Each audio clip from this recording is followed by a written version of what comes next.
the one they call the Pagan Prince.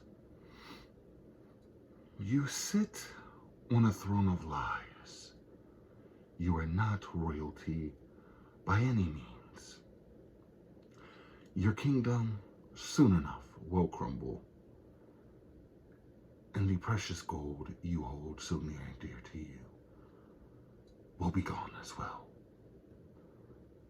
I am calling you out here, live on the 17th episode of the Fourth Down Forum podcast.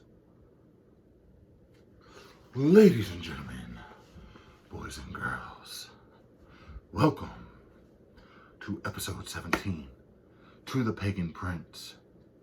I know what you're gonna say.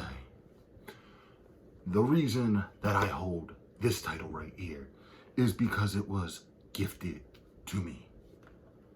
Somebody had to carry this title because you would have broke your back trying to carry a company that you simply cannot carry.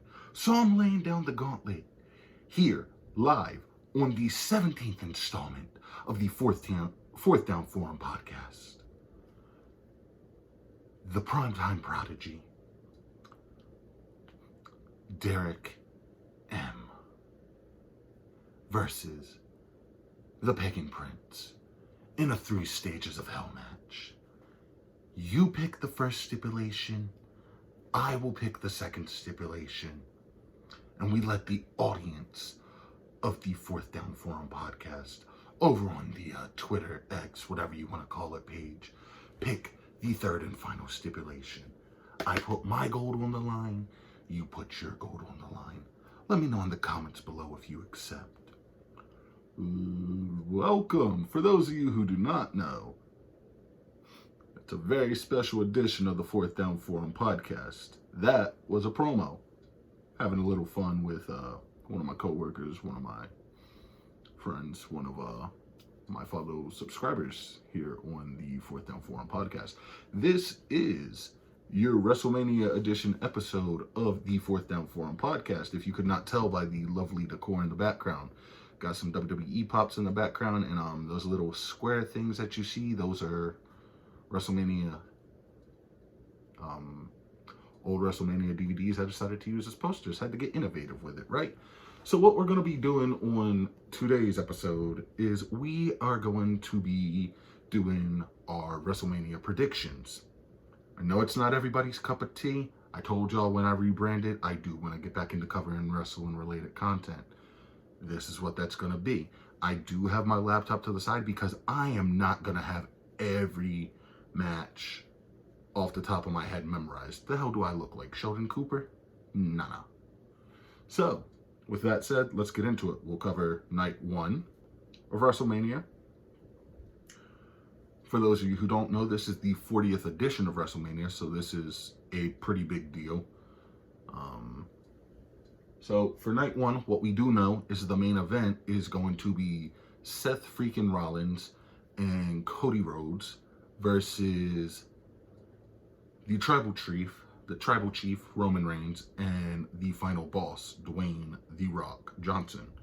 I'm not going to give my predictions on that match yet because that will factor into night 2, and I'll give that once we get to what the main event is. So, matches on the card for night 1 include, and I will be consulting my laptop here a bit, so bear with me. Matches on night 1 include Becky Lynch versus Rhea Ripley for the Women's World Championship. I'm a huge fan of both of these women. I've been following Becky Lynch's career since, I want to say, 2014, 2015, when she was down in NXT. Rhea Ripley, been following her for a while on the main roster, you know. Been watching her, I want to say, at least since WrestleMania 37, if not 38. I think, personally, a win for Rhea Ripley would do more than a win for Becky Lynch. Rhea Ripley has held the title for over a year now, I believe. because she won it at WrestleMania 38. Or she won the SmackDown title, I believe, at 38, and then it got rebranded. However, I could see them having Rhea lose to Becky Lynch. That said, I am going to go with Rhea Ripley as the winner of this match. The next match is going to be the Intercontinental Championship match between Gunther and Sami Zayn. Gunther broke the record for the longest reigning Intercontinental champion that was previously held by, as Santino Marella would say, the Honky Tonk Man. So, yeah. Personally, I love Sami Zayn. He was in the main event of last year's WrestleMania where he teamed with KO to win the tag titles off of Jimmy and Jay. I don't think he should have been the one facing Gunther for the title. I feel like the correct choice, and a lot of fans would agree with me here, the correct choice for that match should have been, would have been, and could have been Chad Gable of Alpha Academy. He had a banger of a match with Gunther. He had a little rivalry going on. He was that close, and then, So that said, this one seems like a no-brainer. I have Gunther retaining, and I could be wrong here. Sammy might win, but right here tells me Gunther. Speaking of Jimmy and Jay, the Usos, for the third time, only the third time in WrestleMania history, brother versus brother, in real life brother versus brother, not Kane, Undertaker, stuff like that, is going to happen. The other two matches that have happened, Brett versus Owen at WrestleMania, I believe that was, I want to say 10 for some reason, but that sounds wrong. Matt versus Jeff at WrestleMania 25, I know because I will not let this go for as long as I am roaming this earth. My uncle, on my dad's side, told me he was going to take me to that WrestleMania, and I never got to go. So I have yet to go to a WrestleMania. That is something I do want to check off my bucket list. And now it's Jimmy versus Jay. Jay Uso has branched off from the bloodline, from all that, and became main event Jay Uso. And he is killing it. He is doing phenomenal work. However, y'all are not going to like what I have to say, because I'm not even going to like saying it. A win for Jimmy Uso does more than a win for Jay Uso. It would send the crowd home happy if Jay Uso won. And you're probably wondering at this point in the episode, like, yo, D, you like nothing but heels? No. I like plenty of baby faces too. It's just the way I think the card's going to work. So I think I have Jimmy Uso winning this match due to some outside interference, if I had to take a wild guess. Six-pack ladder match for the undisputed WWE Tag Team Champions. So as of right now, what we know with these titles is the Judgment Day. Finn Balor and Damian Priest have both the Raw and SmackDown set of titles. How do you go about breaking up two sets of titles? You put them in a ladder match. And Michael Cole on commentary specifically stated, the match does not end until both sets of belts have been retrieved.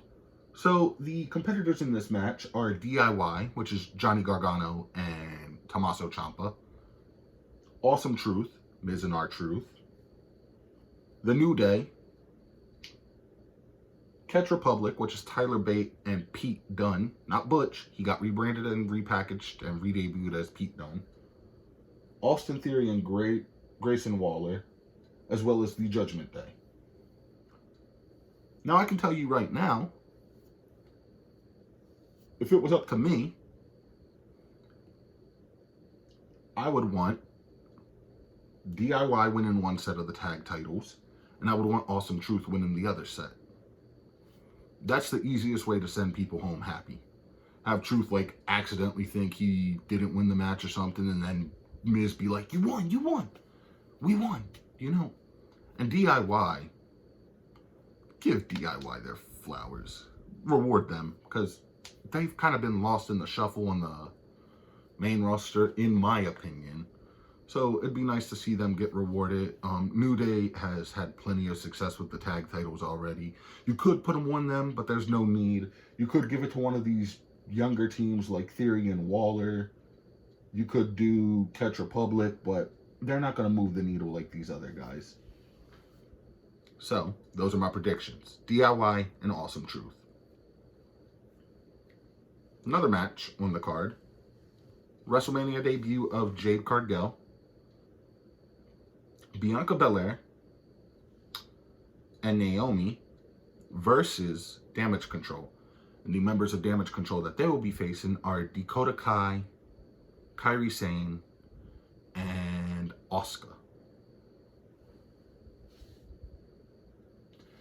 So this is where I'll be like, okay, the baby faces win. You're not going to have Bianca Belair, who is the new streak, for those of you who don't know. She is the new WrestleMania streak. She's yet to lose at a WrestleMania.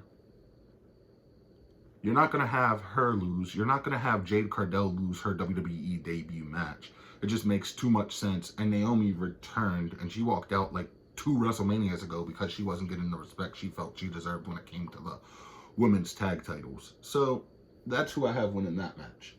Now, there's another tag match. Rey Mysterio and Dragon Lee, which is the newest member of LWO, versus Santos Escobar and Dominic Mysterio. I feel like this match was put together because they didn't know what to do with Dominic for WrestleMania this year. You could have ran back Dom versus Rey one-on-one, done like a career versus a hair match, something like that. Have Rey retire, because, you know, love him to death. He is one of my all-time favorite wrestlers. I've got to see him live before when I lived back home in Baltimore, and, you know, I hold that near and dear to me. But you're not going to have him, you know, just be lost. I see this playing out because we've seen it on episodes of Raw and SmackDown, for that matter, where Judgment Day is like, yo, you didn't tell us this was going on, this is going on. I feel like Dirty Dom is about to get kicked out of the Judgment Day. And either he will remain a heel and he will find his own way, or he may work with Legado del Fantasma, might have butchered that, and he might join that group. Or he turns face and he reteams up with his dad. It's possible. Don't know for sure though. We shall see. And like I said, the other match is Cody Rhodes and Seth freaking Rollins versus Roman Reigns and The Rock. If Roman Reigns and The Rock win, the rules of Cody Rhodes versus Roman Reigns for the undisputed Universal title are bloodline rules, which essentially means there are no rules, interference is allowed, this, that, yada, yada, whatnot, and the other. I'm not going to overthink this. The Rock and Roman Reigns are going to win this match. And here's why I say this. No, I don't have Seth Rollins turning heel. Yes, I still think Cody Rhodes is going to finish his story, and that kind of spoils Night 2 WrestleMania, but I'll get to that in a minute. Where is WrestleMania 40 at? It is in Philadelphia. What is a famous movie that centers around the underdog story Philadelphia? Rocky, right? Rocky. I feel like they're going to go the Rocky route with Cody Rhodes. They're going to stack the deck against him, against all odds, and then, you know, some way, somehow he finds a way and he overcomes and prevails. That said, let's get into Night 2. And this is, we have Bayley versus Io Sky for the WWE Women's Championship. This is one of my favorite stories going into WrestleMania because Bayley 2 summers ago at SummerSlam came back form damage control with Dakota Kai, and Io Sky. And, you know, the protege turned on the mentor. And now people are supposed to feel sympathetic for Bayley after she's caused all this havoc and stuff. And that is one thing I will say about WWE under Triple H's regime. He doesn't do the, oh, we should all feel bad for the babyface because this happened. He'll let it play out and be like, well, no, because this happened, you were doing this, so you don't have sympathy from... Sympathy? Yeah, sympathy from me. Sorry, y'all, it's been a long day. We have the triple threat match between Randy Orton, KO, and Logan Paul for the United States Championship. Now, what do I think should happen with this? Well, with as big as Logan Paul is with his impulsive podcast, Prime, this, that, and the other, you would think it would make sense for Logan Paul to retain. But if Logan is going to be away for a while, I could see them giving the title to Randy just to have something to do, and having KO eat the pin to not make any of the other guys look weak. Now, this match was kind of meh to me when I first heard it.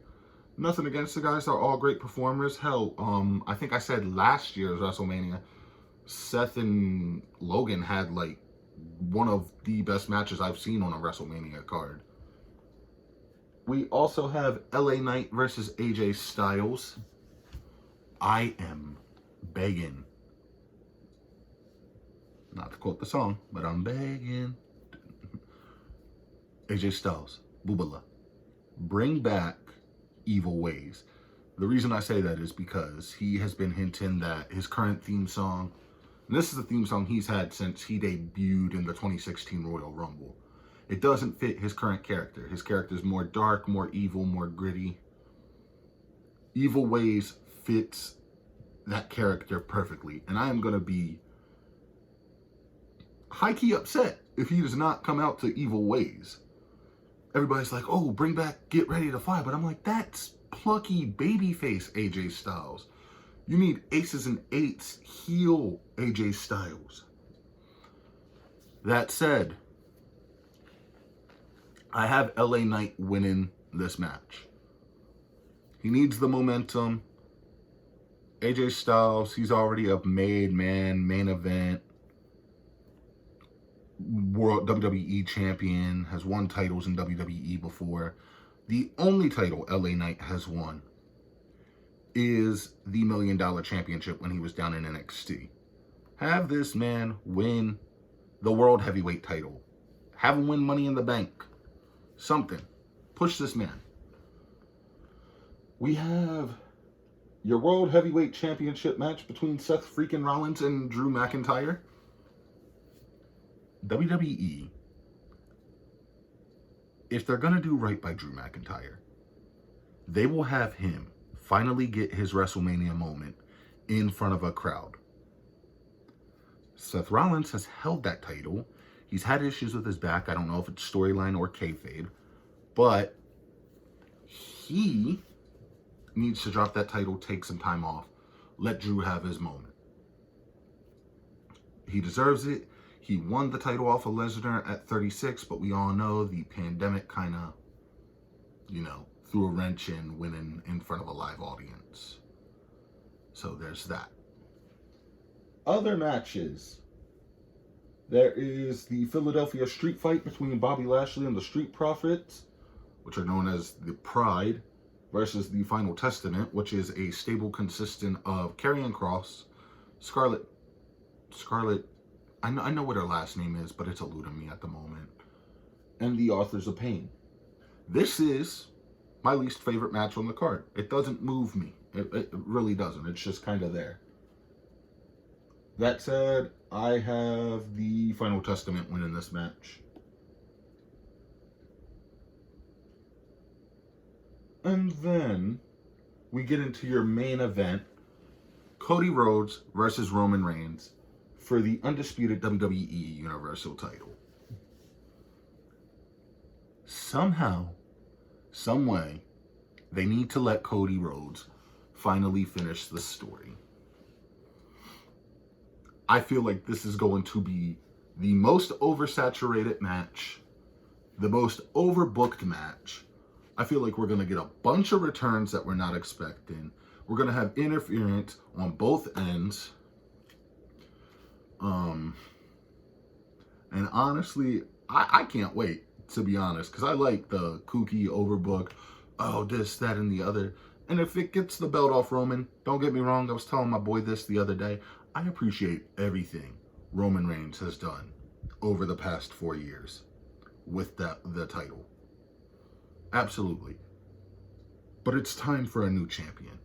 I felt this way at 39. I'm going to feel this way going into 40. It's time to let Cody be the face of the company and carry the title.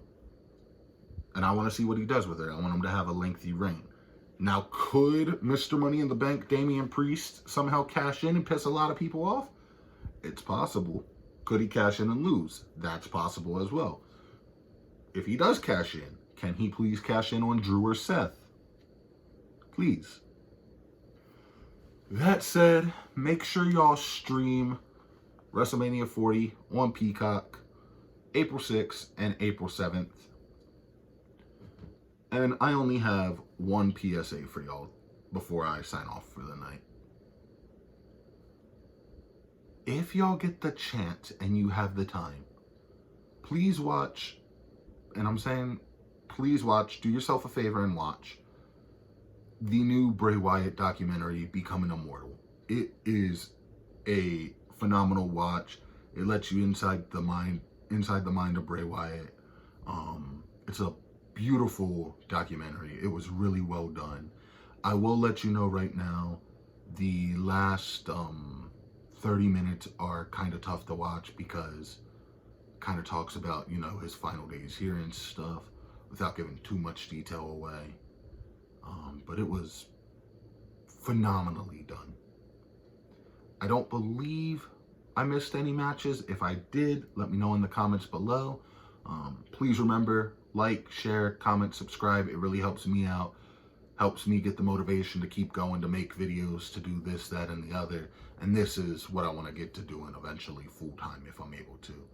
So, y'all have a great night. And I do have some more content coming up for y'all. So I guess that wasn't the only PSA I had. We do have the NFL draft coming up. There were some NFL moves that were made. Kind of one was a really big NFL trade, so I feel like I should do an episode on that. May do an episode on that. The mock draft you will always get. That will always be tradition. That ain't going away anywhere.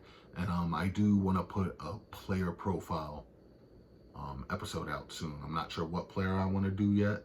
I know my favorite player in terms of one sport I follow, I'm saving for a specific date. Y'all will know when that episode drops. We'll go from there. But much love, appreciate it, and remember, the real champ is